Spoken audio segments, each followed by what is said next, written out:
Have you ever stopped to think about what really makes you, well, you, beyond your own specific thoughts and choices? There's this powerful, invisible force shaping everything. It's something that feels deeply personal, but it's also shared with millions. Today, we're going to dive into culture, which is kind of like the operating system for society. So let's unpack what that really means. I mean, think about it for a second. You and I, we could be looking at the exact same thing. A piece of art, a news story, you name it, and walk away with totally different feelings about it. We've all been there, right? So what's going on? Why do we see the world so differently? Well, a huge piece of the answer is hiding in plain sight. It's in our shared experiences, where we grew up, our families, our beliefs. All of these different threads get woven together to create our culture. And that culture is what gives each of us our own unique lens on the world. Okay, but why is this so important to understand? Because this goes way beyond just knowing about different holidays or foods. This is about actually building a better, more functional world for all of us. And when you dig into it, the benefits are incredibly practical. This is how we build a society that's more just and fair. It's how we stop small misunderstandings from blowing up into major conflicts.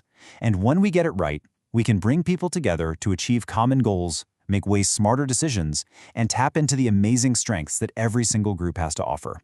So, to really get a handle on its power, we first have to get clear on what culture even is. Let's break it down.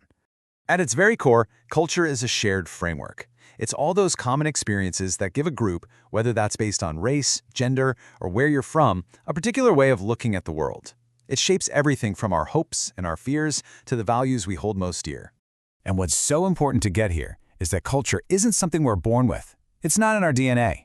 Nope, it's learned. We absorb it from our families, our friends, our communities. It's shared, it adapts, it has patterns, and it gets passed down, connecting us to all the generations that came before us. All right, so let's see how this all comes together, because this is where it gets really personal.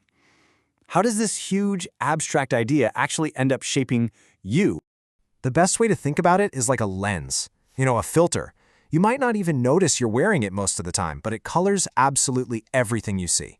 Culture literally provides the structure for how we think, influencing what we pay attention to and how we make sense of it all. And get this is not just a neat metaphor. Research actually shows that our cultural background can literally change the way our brain processes information and reacts to things. It's baked right into our cognitive wiring. Let's take the idea of success. It's a perfect example. In many Eastern cultures, success is seen as a collective thing. It's the result of a group working together. But then you look at American culture, and it's almost entirely focused on individual effort and personal achievement. Same word, success, but seen through two totally different lenses, you get two totally different meanings. And its influence doesn't just stop with big ideas. Culture defines so many of our daily habits. How close you stand to someone when you're talking to them, the hand gestures you use, your most fundamental beliefs. It even shapes major parts of our personalities. So, if culture shapes us as individuals this deeply, you can just imagine the massive impact it has on how we lead and make decisions as a group. And this brings us to a really crucial takeaway, especially for any kind of group or organization. For any policy to actually work, for any decision to really be effective, you have to include people from different cultural backgrounds. Their unique points of view aren't just a nice little bonus, they are absolutely essential.